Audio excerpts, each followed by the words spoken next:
Lucas capítulo 1. Vamos ler a parte 7.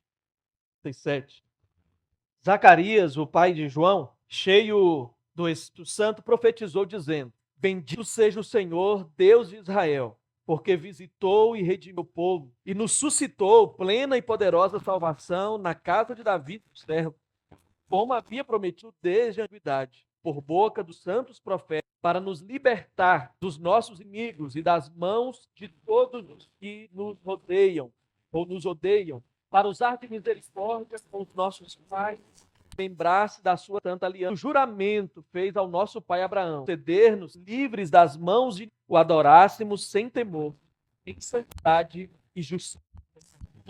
Todos os nossos. E você, menino, será chamado profeta do Altíssimo, porque precederá o Senhor, preparando-lhe os caminhos para dar ao seu povo conhecimento da salvação por meio da remissão dos seus pecados. Graças à profunda misericórdia de nosso Deus, pela qual nos visitará o sol nascente das alturas, para iluminar os que jazem nas trevas e na sombra da morte, e dirigir os nossos pés pelo caminho da paz. O menino crescia, se fortalecia em Espiveu, nos desertos, até o dia em que havia de manifestar-se a Israel. Oremos mais uma vez. Graças te damos, Senhor, pela sua palavra e pelo privilégio que temos de acessá-la, principalmente ter ela como única regra de fé e prática da nossa vida. Obrigado por esse tempo, quando estamos celebrando o nascimento e desejamos, por meio da tua palavra, sermos edificados, transformados. Ajuda-nos, é a nossa oração. Amém. Meus irmãos, nós estamos na nossa série de mensagens para nos salvar e estamos a cada domingo refletindo os cânticos de Natal e temos sido assim constrangidos, inspirados e confrontados ao mesmo tempo a louvarmos ao Senhor, a cantarmos ao Senhor. E é interessante que nós vivemos dias em que muitas vezes, ou muitas vozes, melhor dizendo, competem pela nossa atenção. Você é desses competido, é concorrido com diversas coisas que estão acontecendo ao mesmo tempo? Você é desses que está assim, quando vai lá nas abas abertas do computador, do celular, tem 50 abas abertas e em cada momento você está vendo a mesma coisa ou vendo várias coisas ao mesmo tempo. Nós vemos discursos de medo, nós vemos discursos de incerteza, de promessas vazias, de esperanças adiadas e o coração humano ele continua sedento por sentir. Então, imagina que num tempo muito semelhante, marcado por silêncio profético, opressão social, frustração espiritual, Deus decidiu voltar a falar. E esse é o contexto pelo qual Zacarias, depois de tanto tempo em silêncio, não só experimentando o silêncio que o povo de Israel experimentava pelo tempo interbido, mas também por ter duvidado. Nós sabemos que ele ficou um grande tempo ali em silêncio. Então, a ideia de Lucas, como nós temos refletido a cada domingo, é justamente nos convidar a, diante das vozes que competem com a nossa atenção, ouvirmos e escolhermos ouvir a voz do Evangelho. Lucas nos convida a isso, mas como uma música divina. Antes mesmo de Jesus falar uma palavra, o céu, como nós já cantava, o nascimento de Cristo é anunciado em forma de cânticos, como se Deus estivesse afinando novamente o nosso coração. Até que é muito, sabe, maneiras mais analógicas de afinamento, além para quem é de diapasão. Já usou muito diapasão? Sabe o que é um diapasão? Diapasão, já tentei aprender, mas é muito estranho. Você, no circo, você sopra nesse circo e cada puro desse é uma nota musical. Já usou, Silas, para afinar? E aí você toca a corda e sopra junto. E aí você tem que afinar a corda do violão de acordo com aquilo que você está soprando. Você tem que ter sensibilidade, você tem que ter discernimento e sons para você ouvir bem, saber, como muitas vezes alguns repetem. Uns gostam de repetir a tonalidade das cordas para ir afinando. A ideia aqui de Lucas é justamente Deus que quer que o seu povo agora, por meio da mensagem que João Batista vai expressar, tenha os seus ouvidos afinados.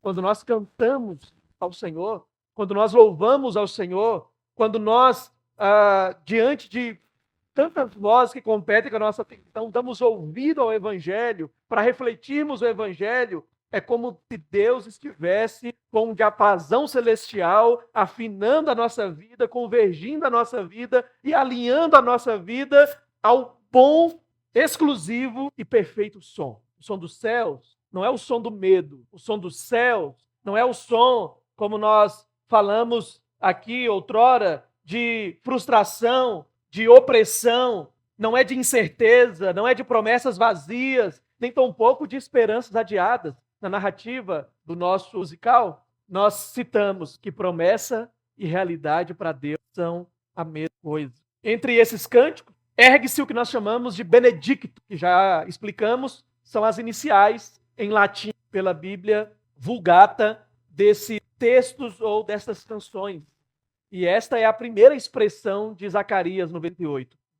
Benedictus, bendito seja o Senhor, o Deus Israel. Não é apenas, irmãos, um cântico pessoal, é um cântico profético, é um cântico teológico e profundamente pastoral na nossa reflexão.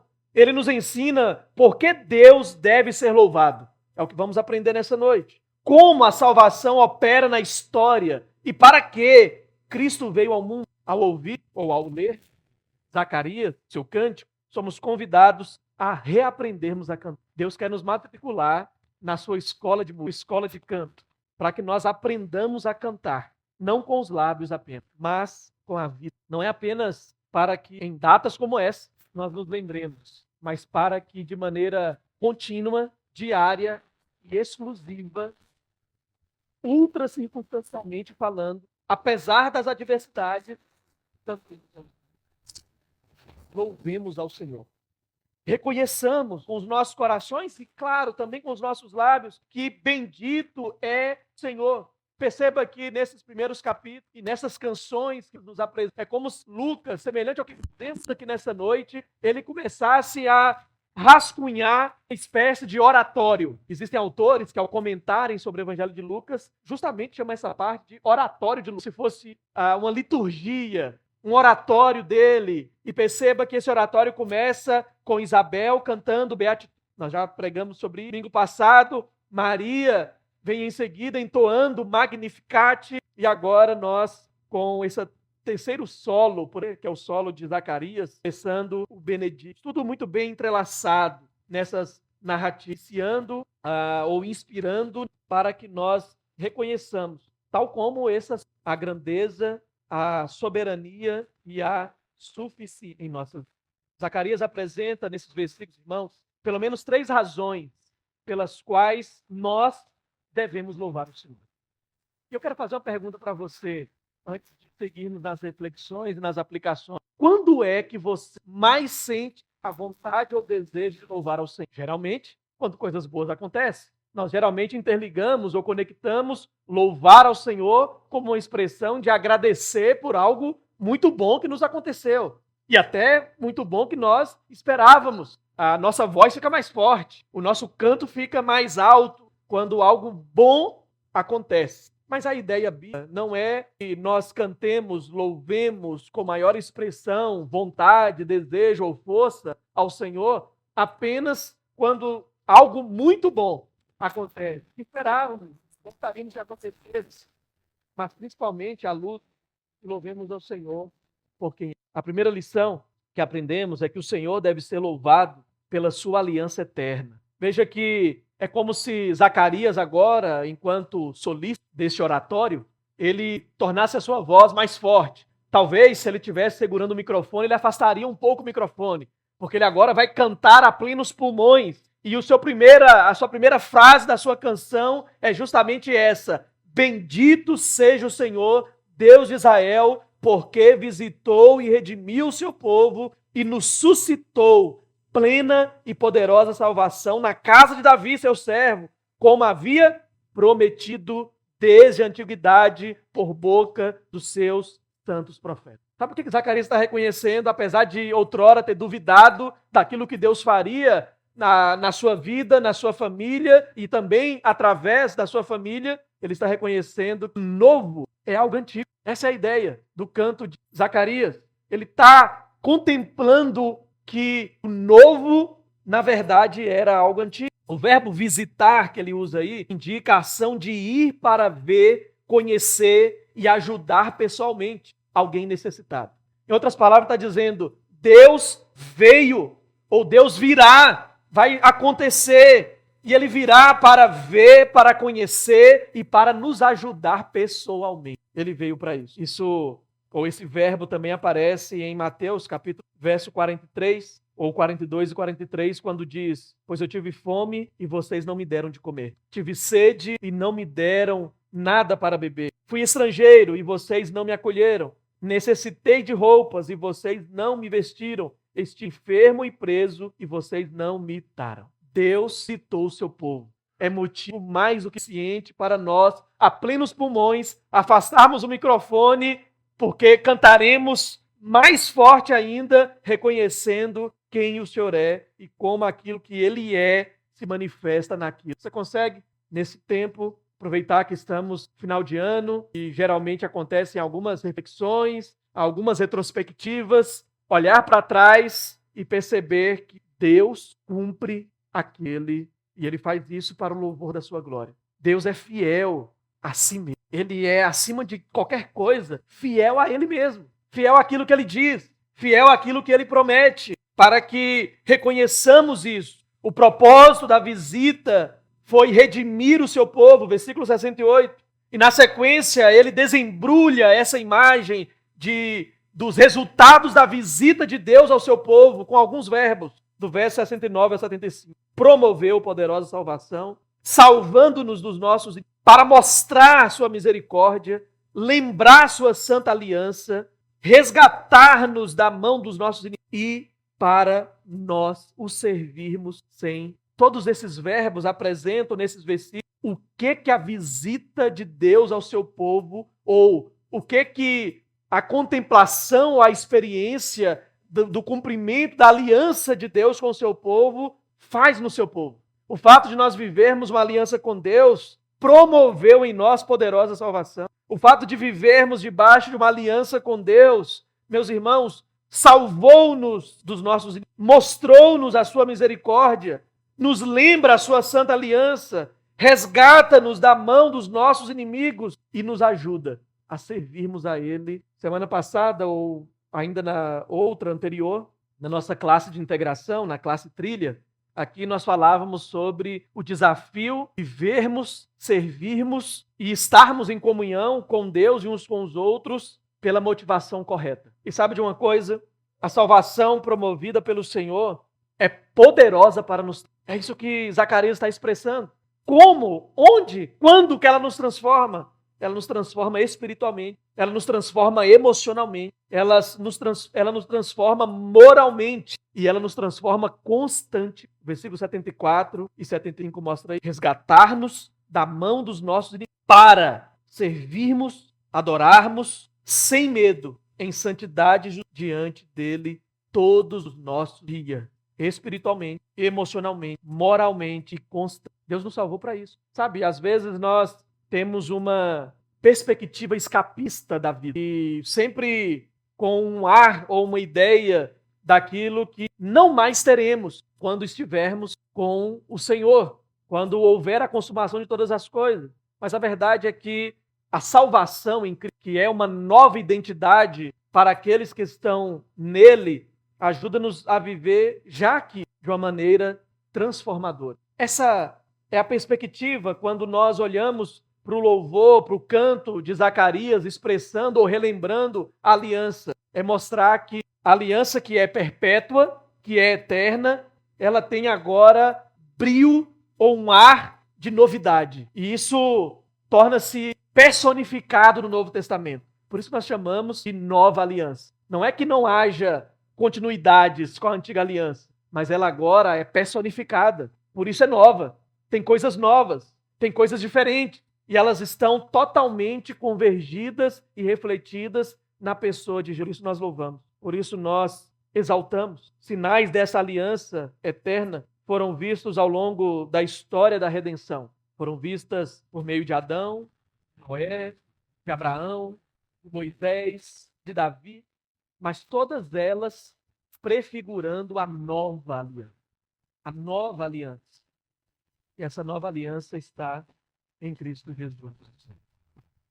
Meus irmãos, somos convidados a louvarmos a Deus por causa das coisas. Não porque não há nada divergente ou constrangedor em nossas vidas. Não porque está tudo dando certo, as coisas não vão dar certo, caos, inerente à vida.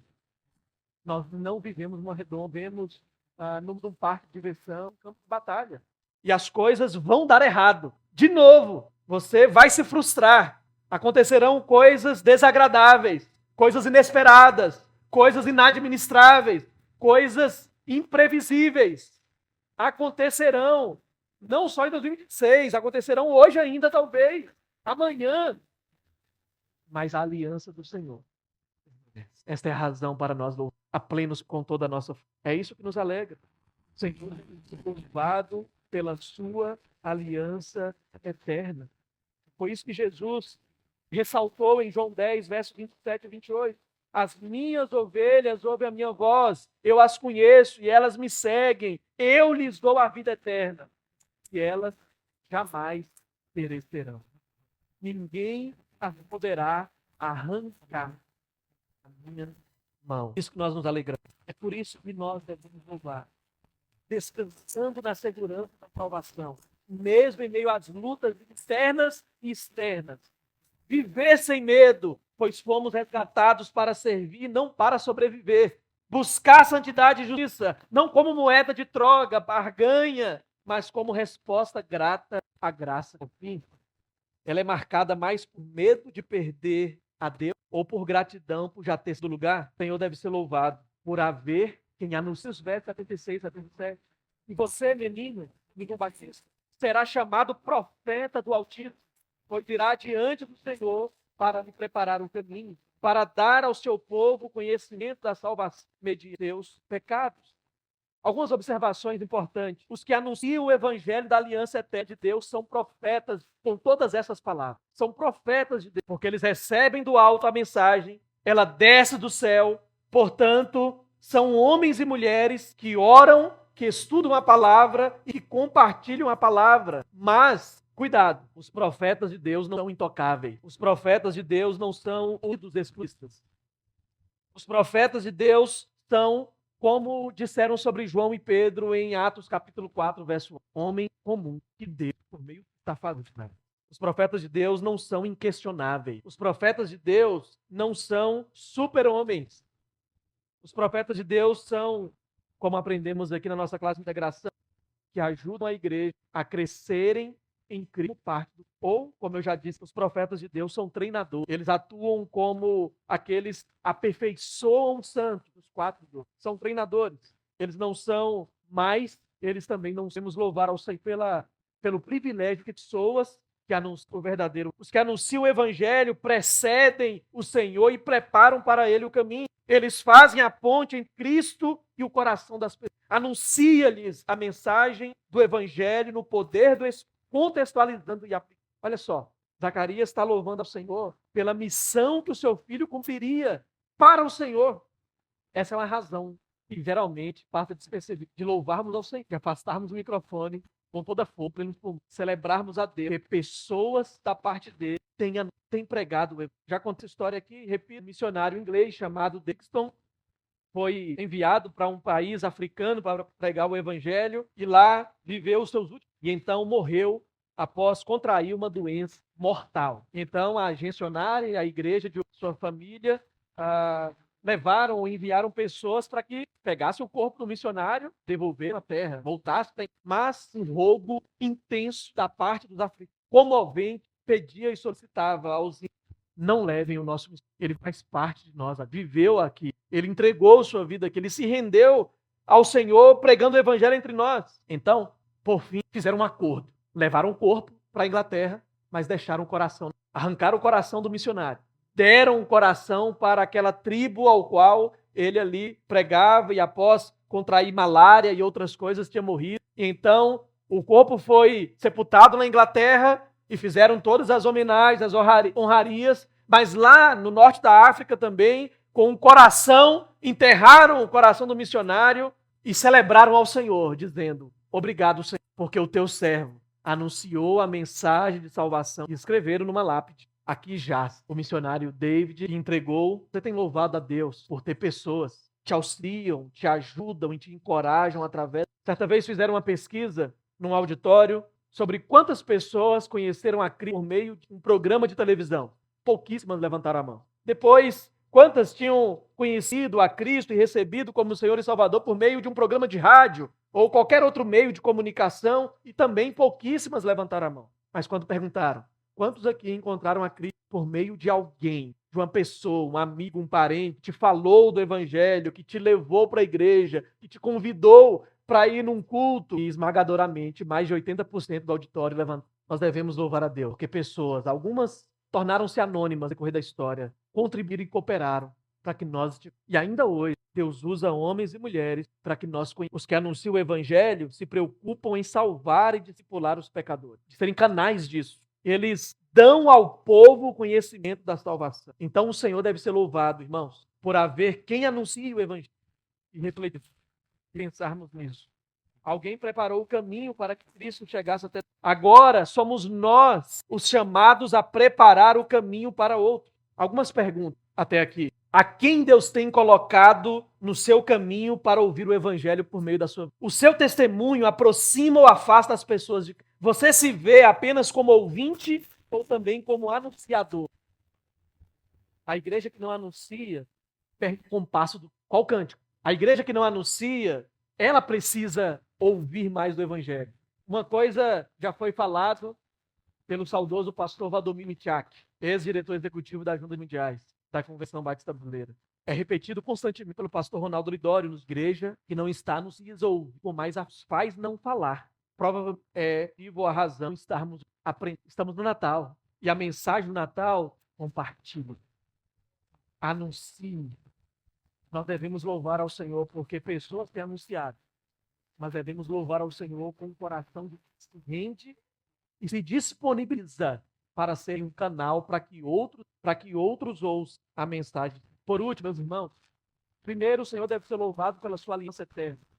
Segundo, o Senhor deve ser louvado por aqueles que anunciam as boas novas de salvação, que preparam o caminho. E por último, o Senhor deve ser louvado pelo alvorecer da esperança. Olha os versos 68, 78, 70. Seja bendito o Senhor, ou bendito seja o Senhor, o Deus de Israel, pois visitou e resgatou o seu. 78. Graças à terna misericórdia de nosso Deus, a luz da manhã, vinda do céu, está prestes a raiar sobre nós, para iluminar aqueles que estão na escuridão e na sombra da morte, guiar ao caminho da paz. O cântico de Zacarias, então, nos ensina que devemos louvar ao Senhor pelo alvorecer da esperança, ou seja, pelo nascimento de Jesus. Sem Cristo estávamos todos em trevas, vivendo na sombra da morte. Sem Cristo estávamos perdidos e sem saber por qual caminho seguirmos. Sem Cristo estávamos andando em tormenta, ansiosos, amedrontados, mas vindo Jesus e raiando o sol da esperança, fomos iluminados e conduzidos a uma nova vida através do caminho. Benedicto é o cântico de Zacarias. E hoje todos nós somos chamados a receber o Rei Jesus, convidados a celebrar sua salvação, intimados, conclamados a recebermos sua luz, sua paz e a sua direção. O Senhor deve ser louvado pela sua aliança eterna, certeza, aliança da salvação. O Senhor deve ser louvado por haver quem anuncia o Evangelho, o caminho preparado para nós. O Senhor deve ser louvado pelo alvorecer da esperança, o privilégio de uma nova. Zacarias encerra o cântico falando que a luz veio do alto. Não foi um homem quem encontrou o caminho, foi Deus quem visitou os que estavam nas trevas. Essa imagem expressa o quanto que nós nos encontrávamos perdidos em um vazio social sombrio nas nossas vidas. Cristo não veio apenas melhorar o nosso comportamento, veio iluminar os nossos caminhos, dissipar as trevas e conduzir a paz. Quero convidar você a fechar os seus olhos e pensarmos em algumas perguntas para orarmos. Existe alguma área da sua vida, do seu coração, que ainda está na escuridão? Ou em que áreas da sua vida você tem vivido mais na sombra do medo do que na luz da esperança? Você tem permitido o sol nascente, o raio de sol brilhar os passos diariamente? Fomos chamados para viver filhos da luz, guiados seus olhos. E hoje, na minha, o sol já raiou. Hoje, a esperança tem nome. Hoje cantamos com e como Zacarias. Bendito, Senhor. O Deus.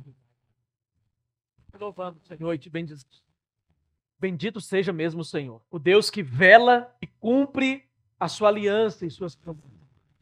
Somos gratos porque o Senhor nos encontrou e raiou sua luz em nossas vidas e tem iluminado os nossos corações e os nossos para que não caminhemos vacilantes, mas em firmes passos, tomando a nossa cruz, negando a nós mesmos e seguindo a Cristo. Obrigado porque temos ouvido a mensagem de salvação, o evangelho que transforma e temos como privilégio o desfrute de uma nova vida. Mas também oramos nesta noite de Natal, pedindo ao Senhor que esse raio, ao mesmo tempo que nos transcende a alma, nos faz viver, seja encarado por nós como missão, de que a alegria que sentimos no coração por termos Cristo em nós, a esperança da glória, esta mesma alegria faça-nos intencionalmente, nos nossos relacionamentos, compartilharmos desta luz, desta paz, ajuda-nos, Senhor, a te louvarmos em plenos, a solarmos força, como Zacarias, para bendizermos ao Senhor por aqueles que anunciam a mensagem de salvação, para bendizermos ao Senhor pelo alvorecer da esperança, pelo nascimento nosso Senhor e Salvador. Te louvamos, no nome que está sobre todo nome, santo e maravilhoso. Amém. E glória a Deus.